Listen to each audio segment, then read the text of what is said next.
जो 90% जो पेशेंट मेरे पास आती है, वो स्पेशली 2 वजह से आती हैं।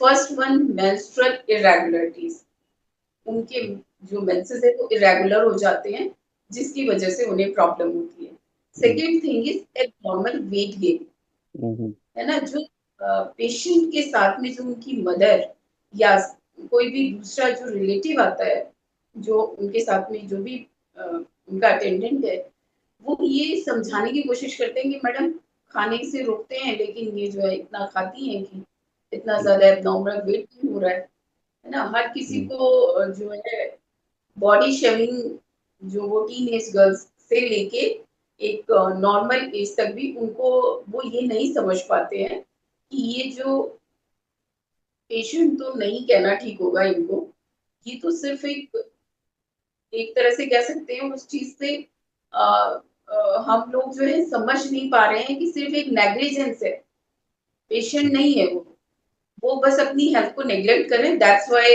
ये सिम्टम्स रिप्रेजेंट हो रहे हैं। जैसे ही वो अपने ऊपर ध्यान देना शुरू करते हैं, वो सिम्टम्स धीरे धीरे सबसाइड हो जाएंगे। बहुत सारी लड़कियां तो सिर्फ इसलिए परेशान होती है कि फेस पे इतने पिंपल्स, इतने एक्ने प्रॉब्लम है, इस वजह से, हम्म।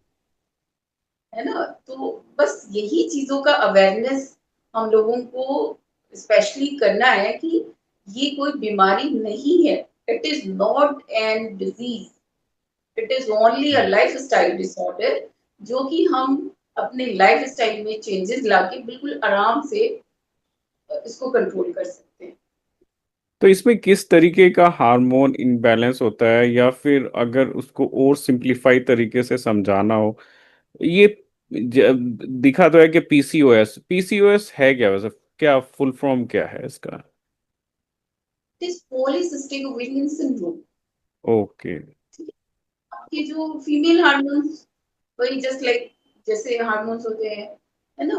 तो हम्म, ये जो है इसमें इम्बैलेंस होता है, जो हमारी मेंस्ट्रुअल साइकिल है, जो हम्म, मेंस्ट्रुअल साइकिल होती है डेज की, हम्म, इसमें कुछ जो है अनवांटेड हम्म, एलिमेंट्स है वो ज्यादा कनेक्ट हो जाएंगे, हम्म, कलेक्ट हो गए हैं बॉडी, तो वो उसकी वजह से क्या करेंगे, वो ब्रेक करते हैं नॉर्मल साइकिल को। जो हमारी एक साइकिल नॉर्मल आ रही है, एस्ट्रोजन हम्म, एंड प्रोजेस्टेरोन वाला जो फेज है, उसको ये डिस्टर्ब कर देते हैं। हम्म, ठीक है ना? एफएसएच, ऑल दीज जो फीमेल हार्मोन्स होते हैं उनके लेवल्स चेंजेस आ जाते हैं, जिसकी वजह से हमारी मेंस्ट्रुअल साइकिल रेगुलर नहीं हो पाती, इरेगुलर हो जाती है।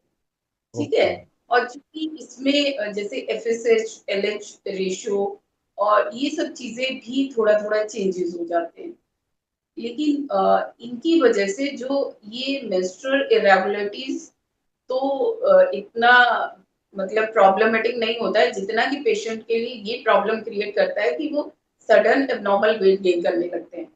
हम्म, 2-3 महीने तक जो मेंसेस है उसको इतना सीरियसली नहीं लेते हैं कि हम्म, ठीक है वो इरेगुलर हो रहे हैं। तो ऐसे भी हो सकता है, जो मदर्स है वही सोचती हैं कि आजकल पढ़ाई का प्रेशर है, that's why it can be.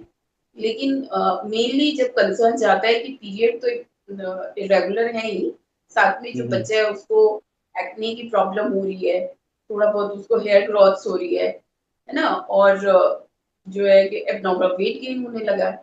तो ये हम्म, चीज है, और आप जानते हैं हमारी सोसाइटी में यहाँ पे टॉपर्स को भी जो है बॉडी शेमिंग झेलनी पड़ती है, हम्म, जस्ट लाइक वो एक प्रॉब्लम को नहीं समझते हैं लोग, तो वो हम्म, बॉडी शेमिंग जो है सोसाइटी में जो गर्ल्स होती है, फीमेल्स होती है, उन्हें बहुत ज्यादा झेलना पड़ता है।